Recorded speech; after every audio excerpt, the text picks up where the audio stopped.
مجموعة فرش خاصة برسم الألوان الزيتية مصنوعة من خشب وفرو ناعم.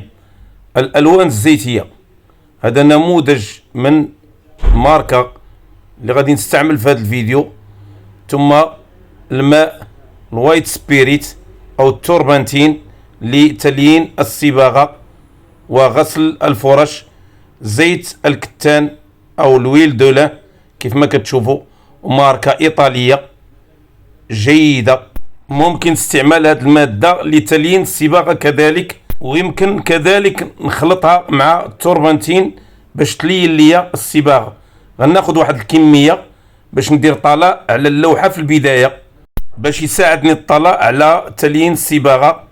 وممكن تستعمل أي فرشاة تكون عريضة باش تعطيني واحد المساحة كبيرة. في هذا الفيديو سنتعلم رسم المناظر الطبيعية بطريقة احترافية بالفرشاة وألوان الزيت. اللون البرتقالي غادي ندير بطلاء السماء بنفس الفرشاة اللي درت بها طلاء الزيت الويل دولا أو زيت الكتان، هي الفرشاة الآن اللي كندير بها طلاء السماء. لاحظوا المساحة، غندير اللون الأصفر باش نحاول نحدد الموقع اللي غتكون فيه الشمس في المنظر الطبيعي. طبيعة الحال خاصني نخلي ليها واحد المساحة صفراء، ثم ندير واحد المساحة ديال نفس اللون تحت برتقالي غيكون انعكاس، وعلى الجوانب يكون اللون البني اللي دمجت فيه اللون الأسود والأحمر بطبيعة الحال وضفت ليه البرتقالي. وجود البرتقالي فيه دليل على انعكاس ألوان السماء. لاحظوا درجة اللون، غادي نحاول ندمجه مع اللون البرتقالي اللي كاين لتحت باش نبين الانعكاس. الآن بقلم الفحم غنحاول نخطط المنظر ديال الثلوج لتحت اللي غيكون بساط فيه أشجار وفيه ثلوج. لاحظوا طريقة التخطيط، غنحاول نختصر المسافة باش نخطط المنظر ديالي. بطبيعة الحال هناك تلال، ثم باللون اصفر وابيض كندير قوس الشمس. لاحظوا الدائره بفرشاه الانجولو، رسمت الشمس وسط مساحه الصفراء اللي كنت دمجت مع اللون البرتقالي باش يبان انعكاس الوان الشمس على اللون الاصفر. ولاحظوا الان غنعاود نفس العمليه، غندير واحد الاطار باللون اصفر وابيض باش تبان الاشعه ويبان التدرج اللوني عاطي الانعكاس الضوئي على المساحة الصفراء.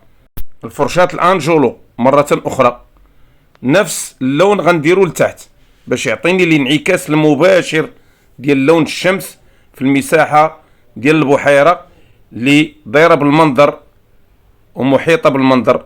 نعاود نخفف اللون وندير خطوط افقية باللون ابيض واصفر ونعطي مساحة للون، ثم نبدأ في ألوان السحب، اللون الأزرق والبنفسجي والأبيض. غندير سحب في السماء، كان ممكن في الأول نأطرها ونلونها، ولكن من الأحسن ندير طلاء ديال اللون البرتقالي هو الأول، ثم نبدأ في توزيع ألوان السحب. لاحظوا شكل السحب اللي غنبدأ نبني في السماء. غندير سحب ملتوية متداخلة غتملأ لي المساحة ديال السماء من الفوق. لتحت غيبقى تقريبا اللون البرتقالي مع الاصفر شاد لي المساحه الاكبر في السماء. مره اخرى بفرشاه الانجولو، لاحظوا الضربات، كنحاول براس الفرشاه ندير خطوط افقيه ملتويه ونعاود نكرر عمليه تلوين باش يقوى اللون. لتحت كذلك كندير سحب ونضيف اللون البنفسجي والازرق والاسود، اسود خفيف. هنا نملأ المساحة من الفوق ونخلي السحب من التحت خفيفة لأنني من بعد غندير إضاءة أخرى. لاحظوا المساحة اللي كنوزع فيها اللون من الفوق، ثم نعطي مساحة للون البرتقالي واتضح لي بأن اللون البرتقالي خاصو يشد مساحة في السماء، ثم باللون البني تقريبا نفس الدرجة اللي درت لتحت. الأشجار غتكون على مستوى خط الأفق بضربات فرشاة الانجولو. غنمشي على امتداد الخط الافقي باش تكون اشجار في الخلفيه ديال المنظر ديالي مال آلية المنظر وعاطية الجمال لهذا المنظر. وغادي نحاول ندخل حتى اللون الأسود في هذا اللون البني باش يكونوا انعكاسات ويكون ظل لتحت مباشرة، لأن هاد الناحية غتكون فيها نوع من الظلمة طبيعة الحال، لأن غتكون خلفية وغيكونوا أمامها أشجار ومنعكس عليهم ألوان الشمس الدافئة غياخدوا ديك الدرجة المظلمة. غندير الآن جذوع رقيقة ديال الأشجار وغتمشي على امتداد الخط الأفقي باللون الأسود والأحمر بني درجة قوية أقوى من لون الأشجار. والفرشاة لسان الطير، لاحظوا طريقة رسم الجذوع. نحاول كذلك ندير جذوع رقيقة على الجوانب باش تبان متماسكة وتبان جذوع كثيرة ومترابطة كتعطيه منظر ديال غابة في الخلفية. كنحاول دائما رسم الجذوع الرقيقة من الجوانب ديال كل جذع بفرشاة لسان الطير بشكل عمودي دائما، وكتمشي على اتجاه واحد أي على مستوى الخط الأفقي. لاحظوا الجذوع راه كنديرها خفيفة ورقيقة. المهم توحي ليا بأشجار، ثم نضيف اللون الأسود والأحمر مرة أخرى ونقوي اللون الأسود ونمشي على امتداد الخط دائما، لأن الخلفية خصها تبان من التحت عميقة وفيها لون مظلم. ثم غتشوفوا كيفاش غتبان من بعد مني ندير في التفاصيل مباشرة. نعاود نزيد نأكد اللون الأسود مرة أخرى مع الأحمر ونملأ اللون ونقويه ونضرب ضربات متكررة. الآن غنرسم أشجار الصنوبر باللون الأسود وغنمشي على امتداد الخطوط العمودية وغنحاول نزيد في الطول ديال الأشجار، لأن كل ما قربت كل ما كنزيد نعطي للأشكال حجم ديالها. أشجار قريبة غتعطيني مقدمة الصورة وغتبين لي الأشجار أخرى في الخلفية. أشجار صنوبر مترابطة بفرشاة المروحة، ونحاول نغير من الأحجام، أشجار طويلة أشجار قصيرة، تمشي على امتداد دائما الخط الأفقي وتغني حتى المساحة ديال الأشجار اللي كاينة على امتداد خط الأفق باش تبان غابة كيف ما كتشوفوا على خلفية. وكذلك رسم الآن شجرة صنوبر طويلة لها حجم كبير. لاحظوا الامتداد ديالها تقريبا من رأس قمة اللوحة إلى مستوى الخط الأفقي اللي درت، كذلك على الجهة اليمنى، ودائما حتى تبان أشجار ديال الصنوبر متنوعة. الآن بانوا الأشجار اللي درت في الأول كيفاش عطات اللون وكيفاش بان لي انعكاس ديال ألوان الشمس على اللون البني الخفيف. الآن غنبدا ندير في فراش ديال ألوان الثلوج، لون أزرق وبنفسجي وأبيض ورمادي. غادي نديرو في المساحة كلها اللي خططت لتحت باش ندير بساط ومروج مليئة بالثلوج. هذه عل الخلفية والفراش في الأول. من بعد غتكون العملية ديال توزيع الإضاءة وتوزيع ألوان الثلوج. العملية ديال الطلاء كنديرها بفرشاة الأنجولو، ولاحظوا كيفاش كنبدل اللون أحيانا، كنضيف البنفسجي والأزرق والرمادي وهكذا. ما ديرش طبقة واحدة ديال اللون كيف ما كتشوفوا، لأن الفراش في الأصل خاصو يكون متنوع في اللون وتكون فيه انعكاسات من البداية. غنمشي على مستوى الخط كما قلت وننتهي، من بعد تبدا مرحلة أخرى. لاحظوا المساحة مروج ولها شكل ديال واد وبحيرة الوسط. لاحظوا الألوان كيفاش كتبان متنوعة. غنزيد نأكد الألوان ونحاول نخطط الأبعاد ديال هاد التلال. لاحظوا نحدد الارتفاعات ديال الأرض باش تبان هناك بعض النتوءات وتبان التلال ويبان البعد ديالها في المنظر. الآن غنبدا في التوزيع ديال الإضاءة. نفس اللون اللي درت في الفراش غنضيف عليه اللون الأبيض ونوزعه على الأشجار اللي في الخلفية خفيف بفرشاة الأنجولو، دليل على ثلوج متساقطة في هذه الأشجار اللي في الخلفية. كذلك اللون البرتقالي غنديرو في الخلفية ديال الأشجار باش يبين انعكاس الألوان ديال السماء. لاحظوا درجة اللون، وغنديرها من الفوق والجوانب ديال الأشجار باش تبقى تبان الأشجار في خلفية ويبان انعكاس اللون البرتقالي الخفيف عليها. لاحظوا هذا التنوع رائع.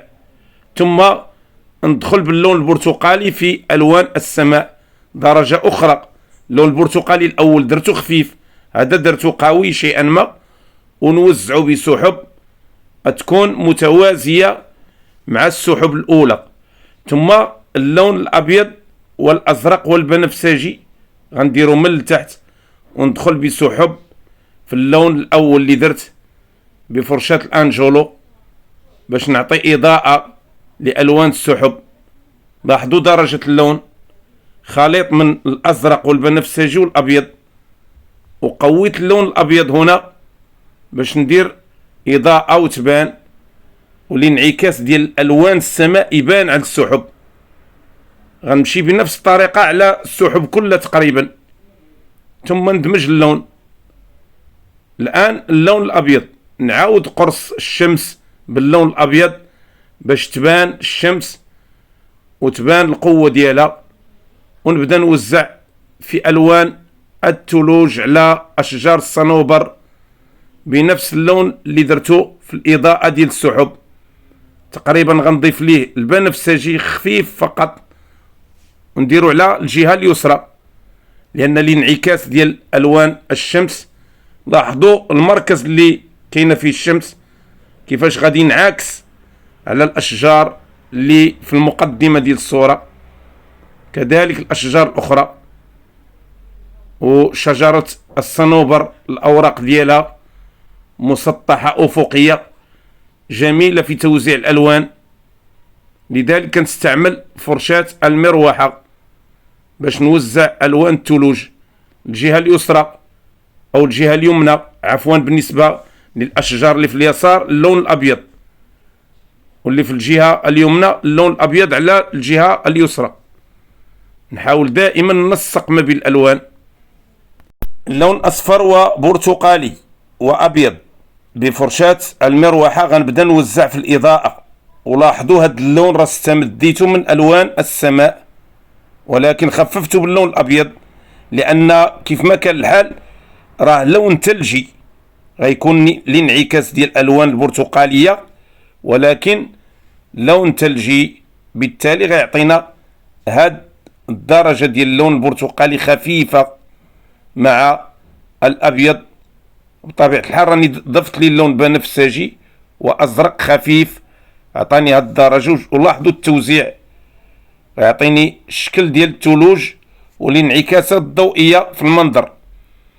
غنمشي للتلال اللي في المقدمة على مستوى خط الأفق ونوزع اللون تيركواز خفيف في الأزرق والأبيض وشيء من الأخضر. كذلك في المساحات الأخرى اللي فيها بعض الصخور والأحجار وبعض التلال. لاحظوا باش نعطي إضاءة كنمشي من الفوق ندير جرات بفرشاة المروحة فقط ونوزعها بشكل عادل في هذه المساحة كلها ديال هاد التلال اللي كتشوفوا فيها. ولون رائع استمديته من ألوان السماء. إلا لاحظتوا دائما راه كاين ترابط ديال الألوان. ثم ندير لون ظل ديال البيوت اللي كاينه في المنظر. المنزل الأول باللون الأسود، المنزل الثاني كذلك في الخلفية ديال هذا المنزل القرميد ديالو والحائط باللون أسود. غنخلي القرميد الفوق بدون تلوين، من بعد رجع ليه ثم رسم جذوع باللون الأسود وغنديرها في مقدمة الصورة باش تبان واضحة وكبيرة. غندير تقريبا على الجهة اليسرى جذوع. لاحظوا الوضعية ديال كل جذع. الجذع الأول درته قريب في مقدمة الصورة، الجذع الثاني درته شوية وسط، باش يبان بعيد، ورققته حتى في الحجم ديالو. كذلك بالنسبة لهذا الجذع الآن نحاول ندير الجذوع اللي في مقدمة الصورة لها حجم كبير، واللي في الخلفية تكون رقيقة شيئا ما، باش نحترم الأبعاد كما تعلمون. نحاول نشعب دوك الجذوع بفرشاة الأنجلو مرة أخرى، ثم نعطي الانعكاس ديال الظل في البحيرة لتحت باللون الأسود والأحمر، وبطبيعة الحال دائما الأسود راه طاغي في هذه المساحة باش يعطيني ظل وانعكاس في البحيرة لتحت. لاحظوا كيفاش كنوزع الضربات بخطوط أفقية مقطعة، ثم ندمج بالأصبع ديالي باش يندمج اللون الأسود مع البني لتحت، ونزيد نغني المساحة بالخطوط باش تبان هاد المساحة مظلمة ولها انعكاس ديال الألوان الدافئة اللي كاينة في المنظر. ندير صخور أحجار صغيرة باللون أسود وبني، لاحظوا التوزيع ديال الأحجار، ثم نبدأ في الإضاءة ديال الجذوع باللون البني والبنفسجي بطبيعة الحال، والأبيض على الجهة اليمنى باش نبين إضاءة. وما تنسوش أحبابي وانتم كتشاهدوا في هذه التقنيات الجميلة الرائعة اشتراك في القناة والضغط على زر لايك وتفعيل زر الجرس. ولاحظوا العملية الآن ديال توزيع الإضاءة للجذوع على الجهة اليسرى، درت الجهة اليمنى بالنسبة للجذوع، وعلى الجهة اليمنى درت الجهة اليسرى، لأن قاعدة الانعكاس هنا الشمس وسط مركز السماء كتعطيني الإضاءة على الجهة اليمنى واليسرى، والجو كيف ما كتشوفوا بارد وهادئ، لذلك الإضاءة غتكون معتدلة في المنظر. ونمشي للأشجار الآن بفرشاة لسان الطير ونوزع جذوع رقيقة للجذوع الأولى. لاحظوا الجذوع هنا في هذا المنظر بدون أوراق، لأن المنظر شتوي 100%. جذوع رقيقة غادي نحاول نشعبها من الجذوع الأولى بفرشاة لسان الطير كما أقول، رقيقة وغتعطيني الدقة في تحديد الجذوع. نحاول ندير جذوع مشعبة، ثم جذوع لتحت في سفح كل شجرة لتحت كيف ما كتشوفوا، جذوع رقيقة وغنخرجها من ثلوج. لاحظوا كذلك في الخلفية. المهم خصني نغني المنظر بمثل هذه الضربات. غادي نحاول بفرشاة الأنجلو نوزع لون بني خفيف، درت فيه برتقالي وأحمر وأسود، يعطيني منظر ديال الحشائش في المنظر طبيعي. لاحظوا حشائش، وكذلك عليها الانعكاس الضوئي ديال المنظر، كتبان فيه واحد النسبة ديال اللون البرتقالي لأنني درت فيها اللون بني وبرتقالي وأسود. ثم الإضاءة بالنسبة للأحجار اللي كاينة في البحيرة باللون ديال الثلوج اللي درت في الأول، أنني غنغمقو شيئا ما لأن الإضاءة غتجي من بعد. الآن غندير لون تيركواز فيه اللون الأزرق والرمادي والأخضر والبنفسجي. لاحظوا الدرجة، غادي نوزعو في المساحات اللي كتبقى لتحت كتبين واحد الظل وانعكاس، ثم ما تبقى من المنظر غندير ضربات بهذا اللون، غيعطي كذلك واحد الانعكاس وغيغير ليا الالوان في المنظر الطبيعي، غيجر من الحده ديال الالوان. لاحظوا كيفاش غادي ينسجم ويدخل في التركيبه ديال الوان الثلوج. نوزعو كذلك في مساحات فقط، نحتفظ بالالوان الاولى. نرجع الان للانعكاس ديال الظل في الصخور وفي البحيره وتحت التلال المثلجه اللي درت. ندير اللون الاسود والبني ونعطي به خطوط، وندير لي الانعكاس ديال الاشجار لتحت في البحيره، وكل شجره على حده غنحاول نديرها بشكل زيكزاك باش تبان الشجره والانعكاس ديالها في البحيره باين وواضح. شوفوا كيفاش بان الانعكاس بهذه الطريقة. كذلك بالنسبة للأحجار اللي كاينة في البحيرة، ثم نبدا ندير ظلال على جوانب البحيرة في نقطة التقاء الثلوج مع البحيرة، ندير اللون الأسود ونغمقه بشكل يبين لي الظلال في الجوانب. وحتى هذا اللون راه كيبين انعكاس الألوان الدافئة على البحيرة في منظر شتوي. كذلك الانعكاس ديال الأشجار اللي على أقصى اليمين.